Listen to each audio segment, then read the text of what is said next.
Então, para que a gente inicie e comece a instalação do sistema operacional, basta clicar 2 vezes na máquina virtual que eu acabei de criar. Nesse primeiro momento, ele está procurando um disco de boot. Se eu estivesse fazendo uma instalação em um computador de verdade, esse procedimento seria muito parecido. Provavelmente você teria um pendrive com a instalação do Windows, ou a instalação do Linux, ou a instalação de qualquer sistema operacional que você quisesse instalar, e daria o boot nesse computador através desse pendrive. Eu não vou nem dizer que poderia estar dentro de um CD, porque hoje em dia o CD praticamente já caiu em desuso. Então o que nós vamos fazer é selecionar a imagem, o arquivo que contém o conteúdo desse disco de boot, no caso do Linux. Veja que eu já tenho algumas imagens de alguns sistemas que eu utilizei em outros momentos. Então eu vou clicar aqui em acrescentar e vou localizar a ISO, né, o arquivo que contém a distribuição do Linux que eu vou instalar. Então aqui eu tenho duas ISOs, né?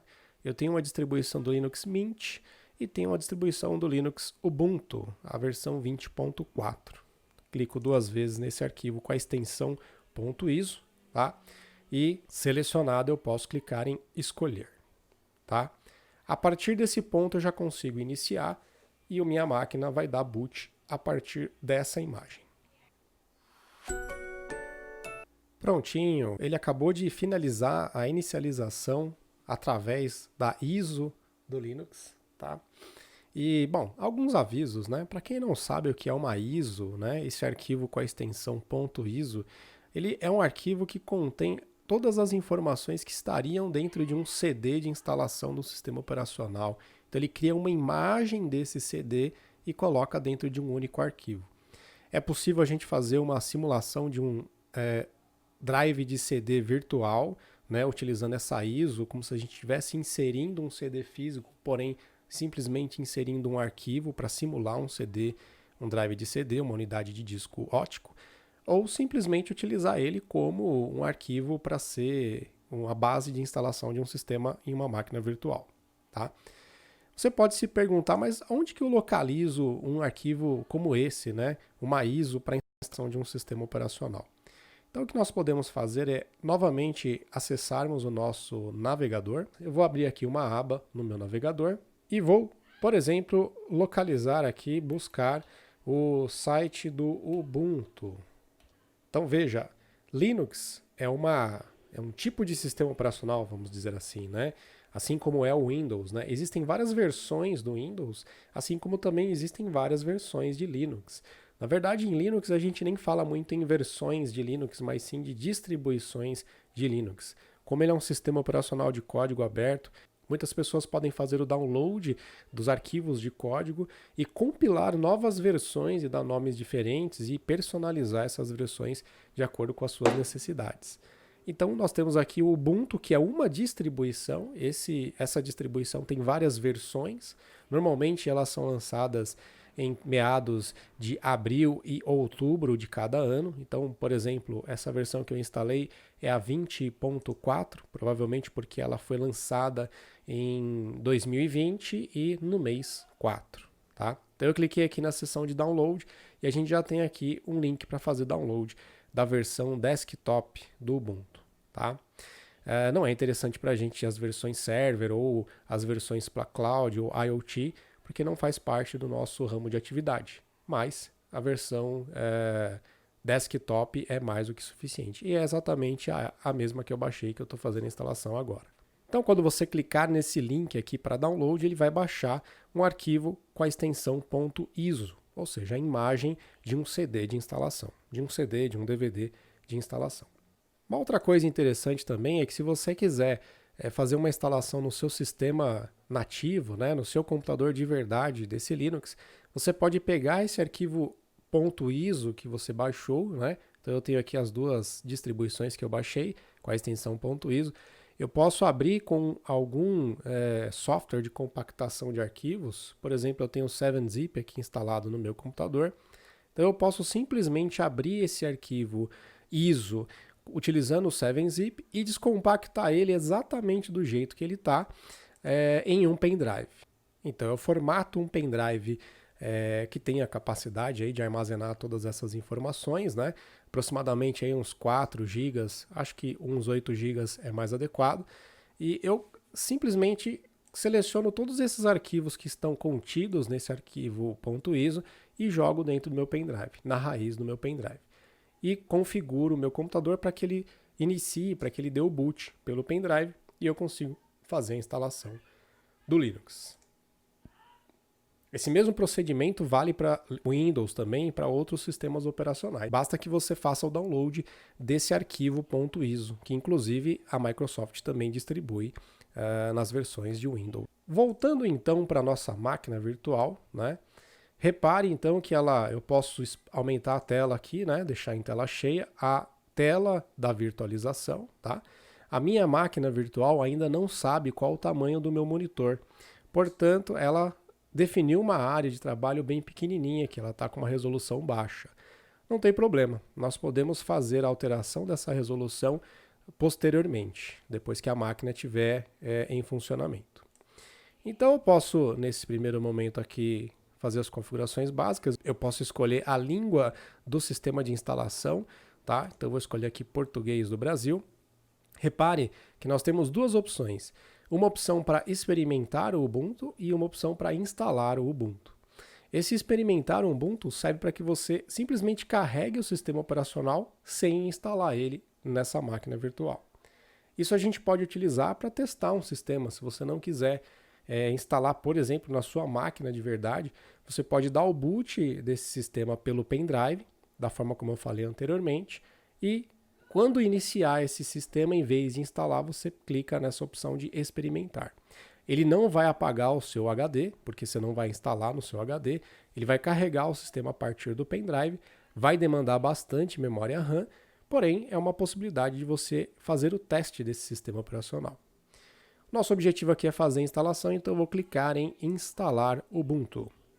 É importante que você conheça o layout do seu teclado nessa tela. Então, aqui já está selecionado um layout português brasileiro. E se porventura não estiver aparecendo o botãozinho de continuar, você pode clicar aqui na barra de título, arrastar um pouquinho para a esquerda a janela e clicar no botão de continuar. Nessa próxima tela, eu vou ajustá-la aqui também, a gente seleciona o tipo de instalação que a gente vai fazer. Então, existe a instalação normal, existe a instalação mínima e existe também as opções de você baixar atualizações enquanto instala o Ubuntu. Eu vou manter no padrão aqui desse sistema, eu vou deixar a instalação normal e deixar a opção baixar instalações enquanto instala o Ubuntu. Dependendo do que você escolher nesse momento, pode ser que ele demore mais ou ele demore menos para executar a instalação. Então, novamente, clico no botão continuar. Bom, nessa próxima tela nós temos aqui a opção de simplesmente instalar o Linux ou de entrar em algumas funcionalidades avançadas, né? Nesse momento que muita gente acaba se perdendo, né, na instalação. Porque nós podemos instalar simplesmente confiando no sistema de instalação do Ubuntu, de forma que ele mesmo faça a tabela de partições, tá? Se você tiver um computador sem nenhum outro sistema operacional, no caso aqui a gente está numa máquina virtual que acabou de ser criada, não tem nada instalado, então essa seria a opção mais apropriada. Agora, se você tiver já um sistema nativo na sua máquina, você quiser fazer o famoso dual boot, né, rodar o Linux e o Windows no mesmo computador, selecionando qual vai ser iniciado no momento que a máquina é ligada, então você tem que entrar em funcionalidades avançadas ou clicar aqui em opção avançada para que você consiga fazer a sua própria tabela de partições, tá? Não é o nosso objetivo aqui trabalhar com tabela de partições, nós podemos tratar desse assunto futuramente e, de qualquer forma, você consegue encontrar muita informação na internet sobre esse assunto. Se você tiver alguma dúvida e quiser conversar exatamente sobre esse tipo de coisa, você pode procurar a gente, que a gente conversa, tá? Então, eu vou manter essa primeira opção, apagar o disco e reinstalar o Ubuntu, e vou clicar em instalar agora. Essa instalação pode demorar um pouco, como eu falei, por conta da quantidade de informações que ele pode fazer download, da velocidade do computador e assim por diante. Nesse caso, esse aviso está dizendo que todas as informações do HD serão excluídas para que ele faça a instalação desse sistema operacional. Mas fique tranquilo, pois esse é o HD virtual e não é o seu HD físico. Então pode clicar em continuar. Nesse ponto ele pede para selecionar o fuso horário, apenas para que o relógio fique correto. Estamos no Brasil. Clique em continuar. Vamos colocar o nome de usuário aqui. Vou colocar o meu nome, Luiz. Ele vai criar um computador aqui com o meu nome, _VirtualBox, não tem problema. Se você quiser mudar esse nome, fique à vontade. O nome de usuário também criado foi o nome Luiz. E a senha, eu vou colocar uma senha super fácil aqui. A senha vai ser 123. Perceba que ele já coloca a informação de que a senha é curta ou a senha é fraca, né? Essa instalação é uma instalação de uma máquina virtual e ela tem um propósito unicamente didático, né? Lembre-se que se você estiver instalando um sistema que tenha uma certa segurança, é importante que você escolha uma senha segura, uma senha que tenha variações de caracteres, letras, números, maiúsculas, minúsculas e assim por diante, tá? Essa senha é a senha do administrador do computador. Então, dá acesso a todas as funcionalidades do sistema operacional. Tudo bem? Então, coloquei uma senha bem simples só para exemplificar e vou clicar em continuar.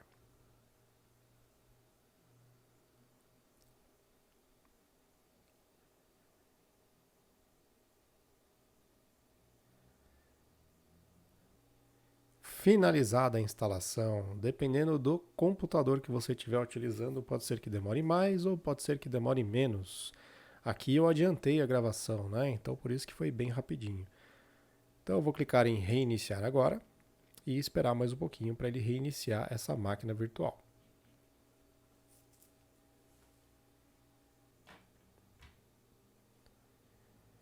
Como o sistema acha que a gente está utilizando um CD de instalação, então ele pede para a gente remover esse CD de instalação ou esse pendrive de instalação e pressionar o Enter. Então é só você fazer o que ele pede e esperar o sistema reiniciar.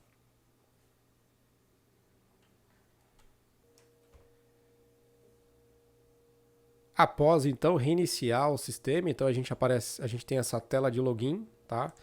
O meu usuário Luiz, a senha que eu criei 123. E aí a gente pode acessar o nosso sistema recém-instalado. Como todo sistema, quando a gente acaba de fazer a instalação, ele sugere algumas configurações, né, de personalização. Então a gente vai simplesmente ignorar essas configurações aqui iniciais.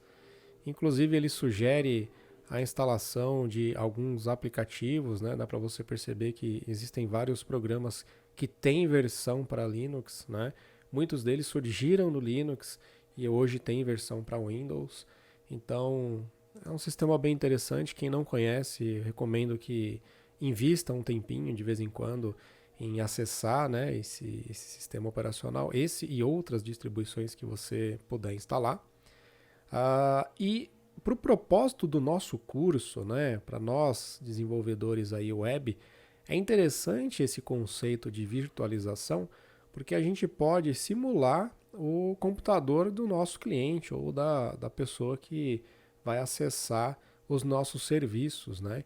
Então a gente pode simular, né, vários sistemas operacionais diferentes, versões diferentes, simular um computador que tenha versões de navegadores diferentes, né, versões de softwares diferentes, para a gente verificar como fica o comportamento da nossa aplicação, das nossas soluções. Então isso é muito interessante, né, em termos de teste, né? Lembrando sempre, nunca esqueça, você está compartilhando hardware com essa máquina virtual. Então, muito provavelmente, tanto a máquina virtual quanto o seu sistema nativo terão uma queda brutal de desempenho. Tá? Então, você tem que levar em consideração isso para verificar o que vale a pena. Então, não queira exigir demais da máquina virtual.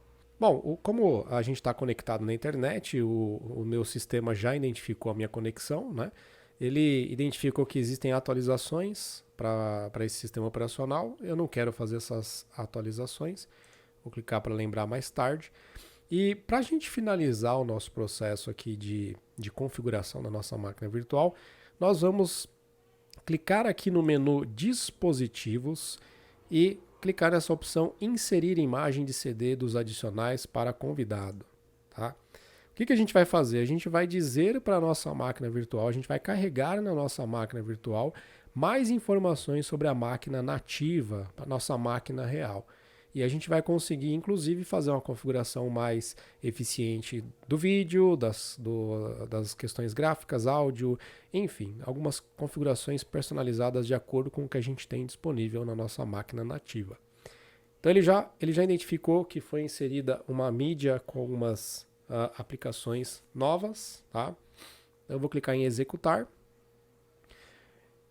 Ele pede a autenticação, porque essa é uma instalação, ela exige que você seja administrador do sistema. Digitei a minha senha 123. Legal, finalizou a instalação desses adicionais de convidado. E ele pede que a gente reinicie o sistema para efetivar essas instalações. Então, uma vez que eu reiniciei o computador, a máquina virtual, clico com o botão direito do mouse na área de trabalho, entro em configurações de exibição e aí, aqui na resolução da tela, eu vou localizar uma resolução mais próxima possível daquela resolução do meu computador nativo. Eu acredito que deve ser algo em torno de 1920 por 1440. Vou clicar em aplicar. Clica em manter as alterações e pronto. A configuração está efetivada.